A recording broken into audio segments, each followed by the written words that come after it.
Okay, good morning, guys. So I had a few people ask me to do a little walkthrough of my dust boot laser mount for the Mega. So here it is. Just to give you a little bit of a rundown. I know a lot of you guys got the laser with your Kickstarter. So the mount for it I didn't think was very good. Having to take a bunch of stuff off and with the dust shoe and the Kickstarter dust shoe, as you guys know, was pretty much garbage. I know there's a lot of the ones that are like on axis or whatever that come off right up here, or however it is, it goes over your router, and then it comes up for your dust collection. But those to me didn't have, just looking at them anyways, I haven't used one, so they didn't have a good way to take it on and off easily and still be able to use the laser. So I designed something up. My mount here has some magnets in it, just like the one for the Kickstarter. But I added some. I think the other one Kickstarter only had 3 magnets. I don't have it sitting around to check, but it was made out of aluminum. It was just too heavy. You know, it didn't work. So this one's 3D printed. I made this so that I could mount my laser or my dust boot without having to do any kind of hardware changes. So basically what this is just a sleeve. And on this side I'll show you here, I have a 1/4 20 machine screw with a drop-in nut so that it tightens down. Basically just pinching it on the router body. This piece right here is a little bit separate. This guy right here is separate, and it's aligned with a couple of angles.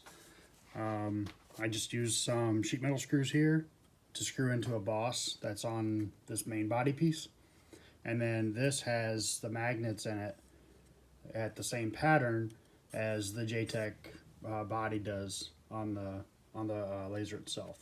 So I utilized that spacing and made a dust boot, and was able to use my laser mount for the same thing. So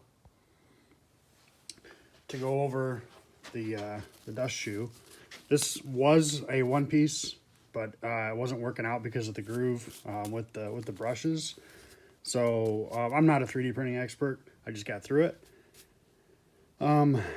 Basically, this is now a 2-piece. I should have made it a 3-piece, and I'll explain that in a minute. But I put the magnets in here that mount the pattern that I made on here, and I've got a 2.5-inch dust hose coming off of here, and this boss right here is one that I probably would have either made the holes a little bit bigger or made it another piece and then screwed it in from the other side.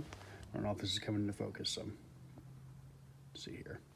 But basically I put the magnets in here so that not only does it hold on this face, but when it hooks up, it locks in from rotating on this face with these magnets.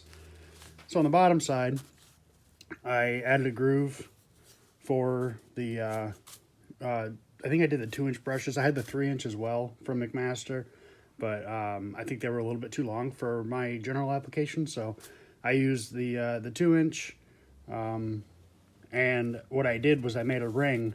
So this piece around the edge here, you see these gold screws. These are, I think, number 4 sheet metal screws or something. They're brass that I got at Lowe's because that's what I could find.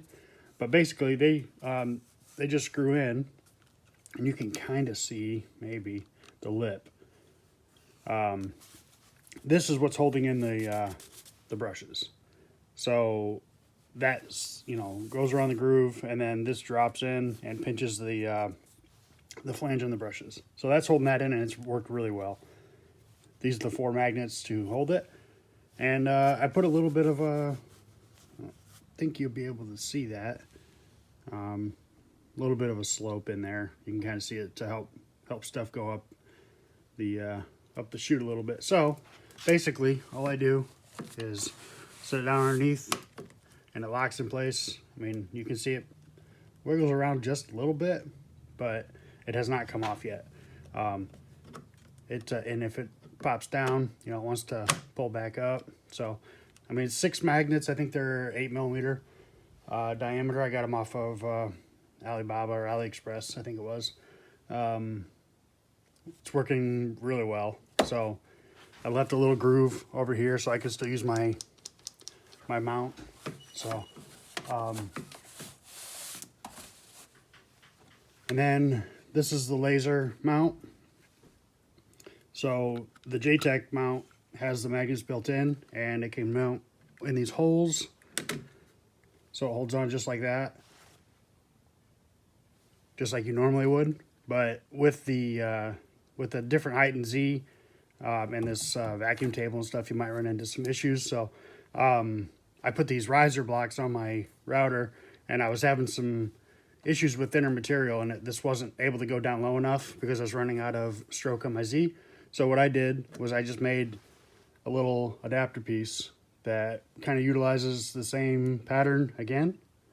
So these 4 mount to the standard mount, and then kind of doubling up, these 2 holes do dual purpose. So they'll go on the JTech mount like that, and then I just use some nuts and bolts here, and now that goes in, and I can get quite a bit lower on this. So I can get down to materials down to 0 with this. So anyways, everything snaps on real easy. You know, I can leave that on if I want.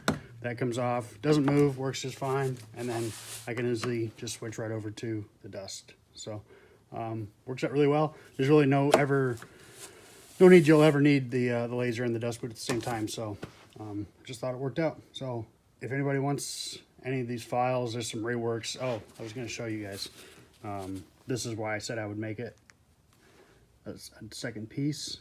You can probably tell when I pressed these in, this piece split. You can see how I just used some 5-minute epoxy from Harbor Freight and fixed it, and it's working just fine. But just because of the way the layers are built. So anyways, I would consider doing that as a second piece and then just screw it in from the bottom like this. But this is also working just fine, so you could probably just adjust the hole sizes. But I have SolidWorks files if anybody wants them. It's nothing fancy. I'm not trying to sell anything because it's not perfect. But let me know if you guys want them.